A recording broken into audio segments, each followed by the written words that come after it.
President Bwala Tinubu's long-awaited ministerial list was released hours before the constitutional deadline for submission expired. Now, this puts a halt to weeks of speculation over the capacity and capability of the people that will make up the president's cabinet.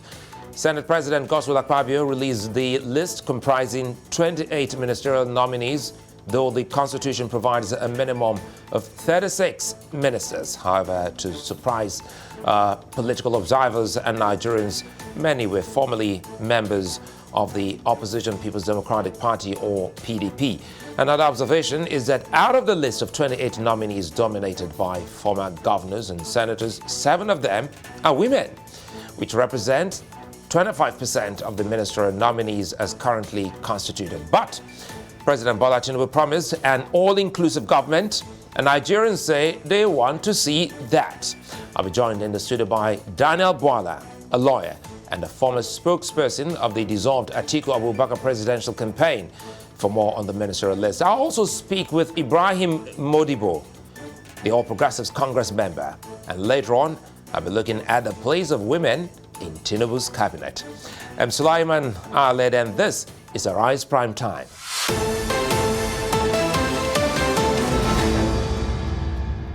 It's no longer news. The ministerial list finally reached the Senate, ending weeks of anxiety and speculations about the caliber and capacity of those on President Tinubu's cabinet.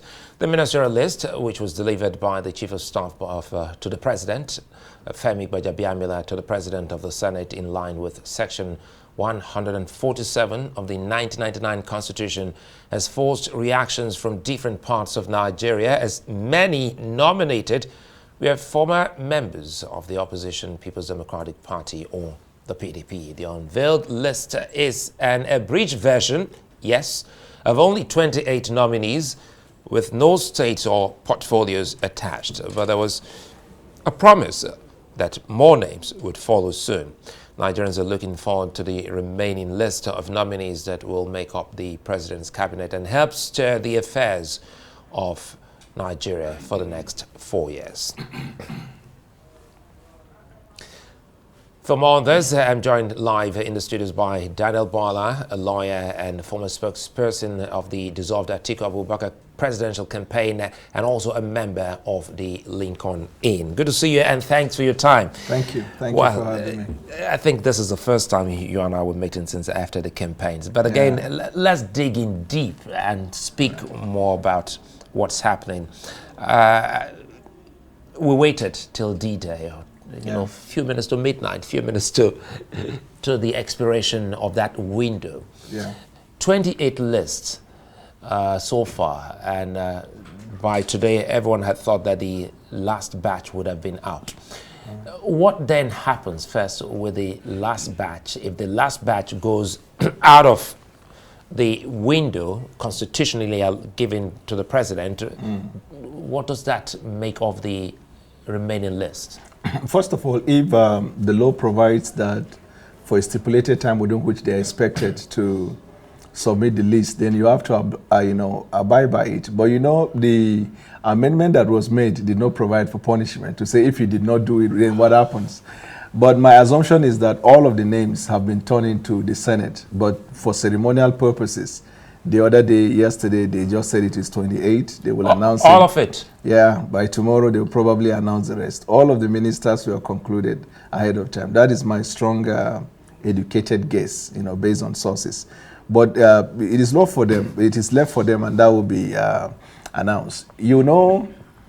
Somebody said that if the names of the nominees that we saw yesterday were in the thought of President Bola Tinubu, otherwise called PBAT, then just like in the case of President Buhari, there would have been no need for this time to have to get to the last day before you announce. There were so many things he did in the first week that were considered more difficult than the nomination of these candidates. Other than deciding on somebody, most of the names are not new. There are some of them that personally I feel impressed by their inclusion in this list.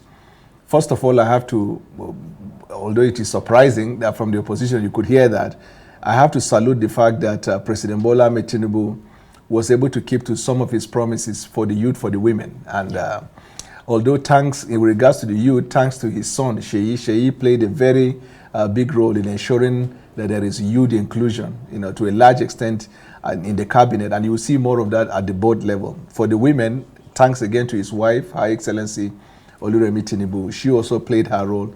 And then he kept to his words, because another thing is somebody can fight for it and then you decide still not to concede to that. So that's fine. But generally with nomination, there are two sets or types of qualification. Yeah.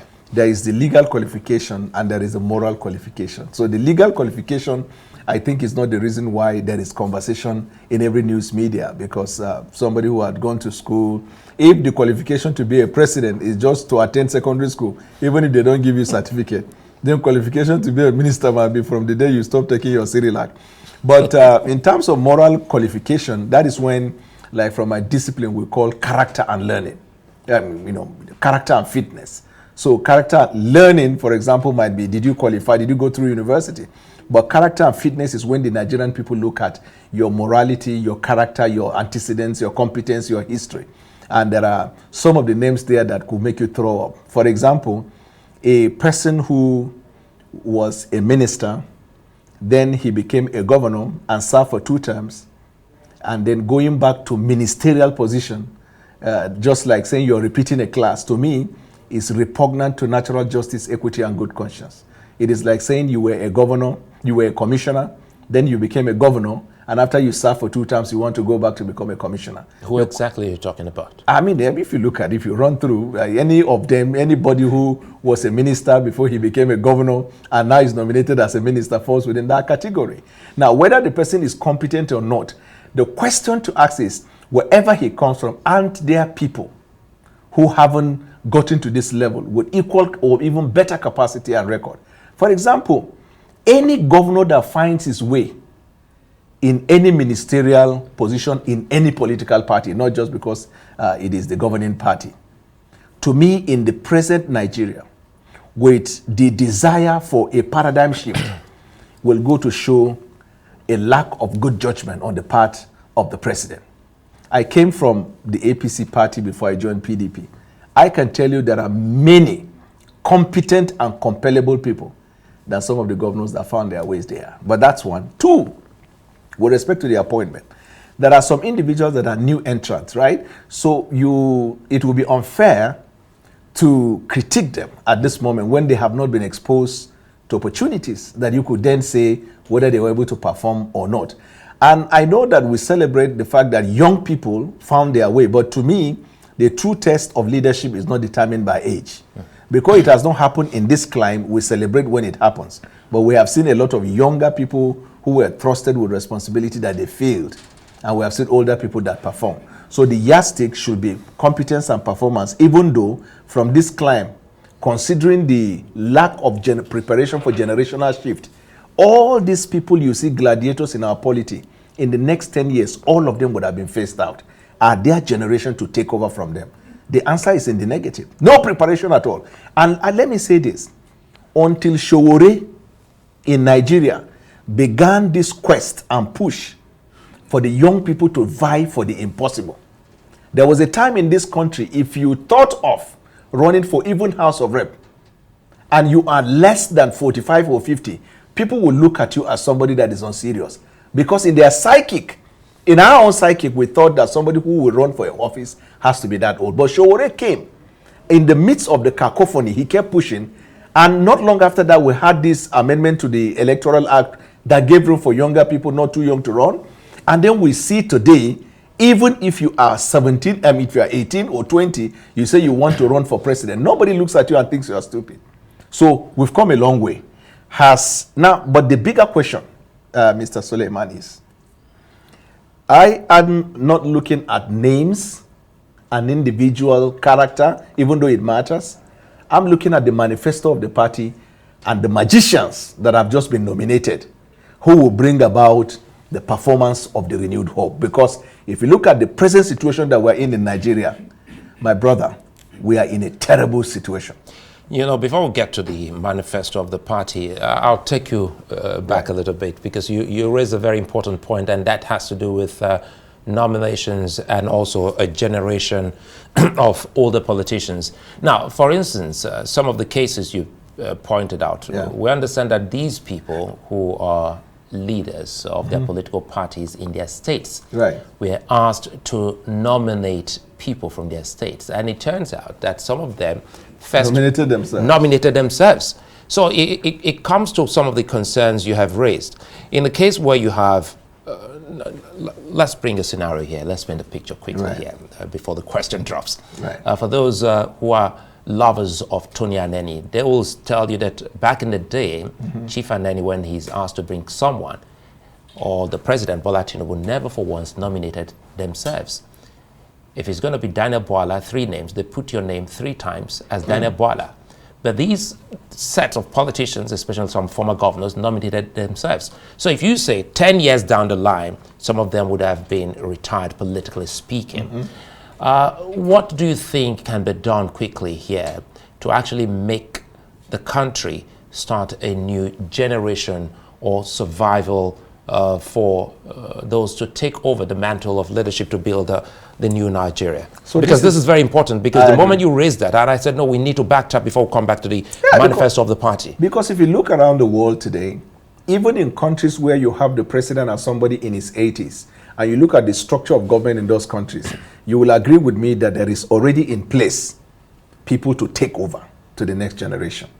What we have in Nigeria today, first of all, now look at the leaders we had after independence, or the leaders that worked towards independence. They were all in their youth age. And Nigeria did better, did extremely well, for good or bad, in the times when the young people were manning the office than in the times when older people managed their affairs. Some of the people in government today that we call them all started out as young people, but our psychic has been so destroyed. Now, this is where I will hold President Bola Tinubu accountable if he does not seize the opportunity, like the way God presented the opportunity to Buhari in the past, and he was unable to bring about the changes that Nigerians needed. Now, I'll give you a contrast, example, of to suggest to you that Bola Tinubu had every privilege and opportunity to force youth or force women. If you go to a state like Cross River, the governor nominated himself, but he was not taken. And there were 2 ministers taken from the state, which obviously suggests that there may be a minister for that state, a minister representing the zone. So if Bola Tinubu could do that, that means he has the capacity to choose whoever he wants everywhere, that he chose to rely on some people that predictably, very soon he will regret deciding on them. Now look at it. You were a governor for 8 years. You were giving orders. You were not taking orders. You had the unlimited resources of the state. You had control of the state assembly. We all know that state assemblies in Nigeria hardly function. So in other words, you had all the wherewithal to bring about government change. You couldn't do that. Now you're nominated as a minister who will be in a ministry with limited resources. You will have to take order from the king himself, Bola Tinubu. Do you see that somebody who could not perform when he had the opportunity with the resources, being able to perform now? This is the reason why we made the case that once somebody served as a governor for 2 terms, he should not have any basis to come around ministerial nomination. The nation has to make a conscious effort. There was a time in Nigeria, from governorship, you don't become president. Daniel Bwala, a PDP member you are, but I seem to be excited about your objective, analysis here, because you just spoke about Cross River State, where the former governor also nominated himself. The story again is still the same about the leader of the APC in Edo State, who also nominated himself. But at the end of the day, some others were picked. Yes. So is this indicative of the new Nigeria you just envisaged earlier on? It's indicative of the fact that PBAT had now the opportunity to bring about the new Nigeria, right? Most of the young people that you will think, or we thought they were going to find their ways in ministerial position, have been banished to boards and parastatals as members. When you make somebody a member of a board, it's redundancy. Somebody who has energy, has enthusiasm, crazy ideas. Some of them just came back from study. Some of them have piloted your campaign where you see cutting-edge reasoning, whether in media or in anything. Now it is time for them to bring that to fore in national affairs because of what you call the politics of leadership of a state. Now they will name it. And in Nigeria, we know most governors are intimidated by competent people. You rarely find a governor choosing a competent person from his state to represent, because their own psychic and psychology is that if you give that person the opportunity, he will blow. What in common parlance among the young people, they will say, he will blow. They prefer yes, sir, and indulgent, people who apply the literal principle of 48 laws of power, where you behave like the king's fool. And so you find them all in government, whether ambassadorial, ministerial, or MDS and parastatals. How can that move? Now, President Bwala Tinubu has that opportunity. Some of us from the other party believe the reason he could do that is because he bought his election. Do you understand? Nobody can say, when he went to Rivers, and the former governor of Rivers was trying to subliminally, put a emotional burden or blackmail. He said, I owe you nothing. He knows how he achieved what he achieved. So he has that opportunity to say, and he has done that now in states where we tell you he picked somebody as against the wish of the governor. Now you're talking about Rivers State, and some would say that the former governor also nominated himself. So were you surprised seeing his name on that list? Who? The member of your party, Nyesom Wike. You see, he's not a member of our party. Let me explain. Either he is doing his youth service in the villa, he is on sabbatical in the villa, or that he has decided to be an instrument of the governing party against our party. Because as soon as it was announced, you see the video everywhere in the platform. In fact, in your program this morning, it was played where he vowed he will never be in APC because APC is synonymous to cancer. And then on another occasion, he said for the minister will go, I'm not interested. But he's not alone. There was a governor who said he was going to school. He was not going to be a minister. And then this morning, interestingly, some of your uncles that were analyzing, they said anybody who is nominated as a minister must have gone to SSS to defend your CV and answer questions. So that means you were conscious. It's not like your name just pop out, who wants to be a millionaire. You work towards it. You lobby it. To me, that is not, if we can pick states, because I have lived long enough in APC for 7-8 years, you can pick a state. I will give you an idea of people who should have been ministers. But they are not made. The good part, and I must praise President Tinubu for that, is, you remember when European Union said this election was rigged? They said it was mad with bad. They said only 31% of the result in IREF was mathematically correct. And they dish out a lot of things of their findings. You remember some people came out from the governing party and criticized them. The reason they did is because in the report of European Union, there were 2 people that European Union classified as merchants of fake news. Now, some people thought Tinubu is not smart. They thought Tinubu also is saying bullshit with the European Union. No, we don't use the BS. That's what I'm saying. Yes, I agree. We'll take that back. I withdraw that. So, but do you know what Tinubu did? He did not appoint these individuals whose name featured in the report as merchant of fake news.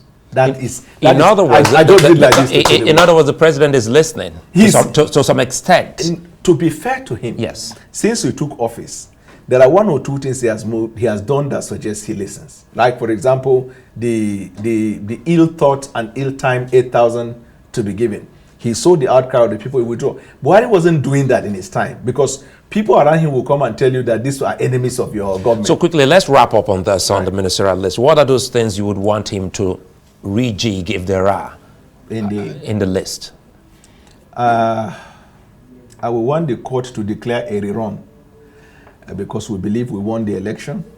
And when the court declares a rerun, Atiku Abubakar would definitely emerge as a winner.